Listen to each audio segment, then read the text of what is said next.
जय हिंद एवरीवन, स्वागत है आपका हमारे channel Indian defence news Hindi में, जहां आपके लिए लेकर के आते हैं इंडियन डिफेंस की प्रमुख अपडेट्स को सबसे पहले। तो चैनल को सब्सक्राइब करना मत भूलिएगा।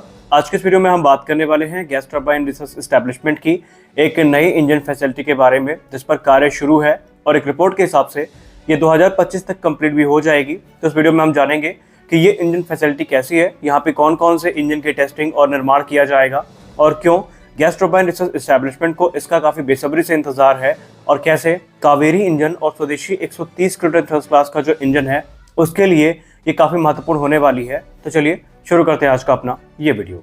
दोस्तों, इस बात में कोई संदेह नहीं है कि गैस टरबाइन रिसर्च एस्टेब्लिशमेंट आने वाले भविष्य में कुछ बड़े इंजन प्रोग्राम है जिनको लेकर के आगे बढ़ेगी। इसमें कावेरी इंजन भी शामिल है और 130 किलोटन थ्रस्ट क्लास के बड़े इंजन भी शामिल हैं, जो कि भारत के नेक्स्ट जनरेशन फाइटर एयरक्राफ्ट को पावर करेंगे। लेकिन आपने हाल ही में कुछ रिपोर्ट सुनी होंगी जहां पर गैस टरबाइन रिसर्च एस्टेब्लिशमेंट की इंजन टेस्ट फैसिलिटी को लेकर के बातचीत करी गई थी, और हाल ही में इसको लेकर के एक बड़ी न्यूज सामने आई है।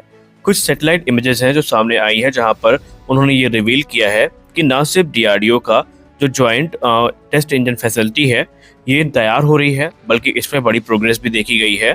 ये LRDE और GTRE की टेस्ट फैसिलिटी सेंटर होने वाली है, जो कि राजन कुंटे में स्थित है। और जो सैटेलाइट इमेजेस सामने आई हैं उसमें ये देखने को मिल रहा है कि ये जो टेस्ट फैसिलिटी होगी, यहाँ पर अलग अलग रेंज के जो इंजन हैं इनको टेस्ट किया जाएगा।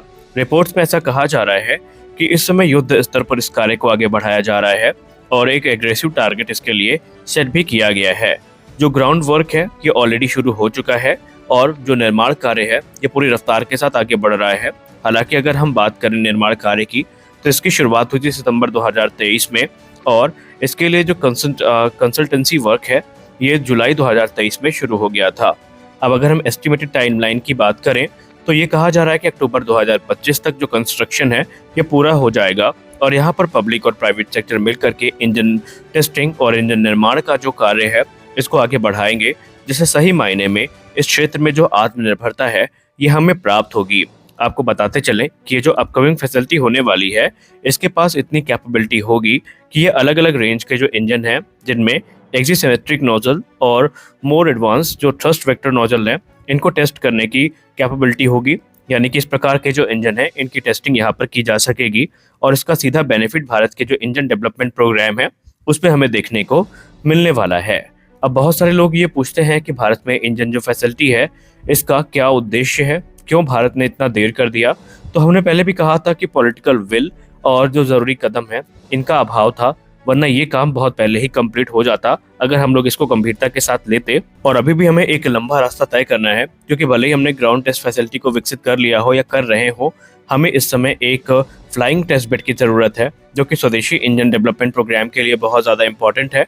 और हाल ही में हमने एक रिपोर्ट भी कवर करी थी, जहां पर हमने गैस टरबाइन रिसर्च एस्टेब्लिशमेंट के सोर्सेज के द्वारा जो बातें सामने रखी गई थी उनको डिस्कस किया था कि कैसे इस समय गैस टरबाइन रिसर्च एस्टेब्लिशमेंट भारतीय वायुसेना के साथ एग्जिस्टिंग IL-76 एयरक्राफ्ट को लेकर के बातचीत कर रही है, जहां पर इन पे मॉडिफिकेशन की बात की जा रही है ताकि इनका इस्तेमाल हाई एल्टीट्यूड टेस्टिंग के लिए किया जा सके। क्योंकि अभी तक इस टेस्ट को पूरा करने के लिए हम लोग रूस पर आश्रित थे, लेकिन अब ये निर्भरता जो हमारी रूस पर है इसको हम कम करना चाहते हैं। क्योंकि एक बात तो तय है कि इस प्रोसेस में समय काफ़ी लगता है और पैसे भी काफ़ी लगते हैं, और अगर यही काम भारत में होने लगा तो जो इंजन डेवलपमेंट वर्क है ये ना सिर्फ फास्ट होगा बल्कि रिजल्ट भी हमें काफ़ी जल्दी मिल पाएंगे। इसके अलावा अगर हम कावेरी इंजन की बात करें तो कावेरी इंजन को जो इनिशियल सर्टिफिकेशन है या यूं कह लें फाइनल सर्टिफिकेशन है ये बहुत जल्दी मिल जाएगा। उसके बाद कावेरी का इम्प्रूव वेरिएंट तैयार किया जाएगा, जो कि इंडियन कंडीशन के हिसाब से होगा, जिसको इंडिया की हॉट और ह्यूमिड कंडीशन को ध्यान में रख करके विकसित किया जाएगा, ताकि परफॉर्मेंस ड्रॉप किसी प्रकार का हमें देखने को ना मिले। हम ऐसा क्यों बोल रहे हैं, इसके पीछे एक वजह है, क्योंकि हाल ही में कुछ रिपोर्ट सामने आई थी जहां पर यह कहा गया है कि भारत की हॉट और ह्यूमिड कंडीशन की वजह से जनरल इलेक्ट्रिक का जो F404 इंजन है इसमें भी हमें 10% तक का जो परफॉर्मेंस ड्रॉप है ये देखने को मिलता है, क्योंकि भारत की हॉट एंड ह्यूमिड कंडीशन के हिसाब से ये तैयार नहीं किए गए हैं। लेकिन कावेरी इंजन में इसी चीज को ध्यान में रखा गया है और हर वो जरूरी चीजें उसमें शामिल की जाएंगी जो कि इनकी परफॉर्मेंस को काफी एनहांस करेगा। तो आज के इस वीडियो में बस इतना ही। हम आशा करते हैं ये वीडियो आपको अच्छी लगी होगी। वीडियो अच्छी लगी तो वीडियो को लाइक करिए, नए चैनल को सब्सक्राइब करिए। मिलते हैं अगले वीडियो में, तब तक के लिए जय हिंद।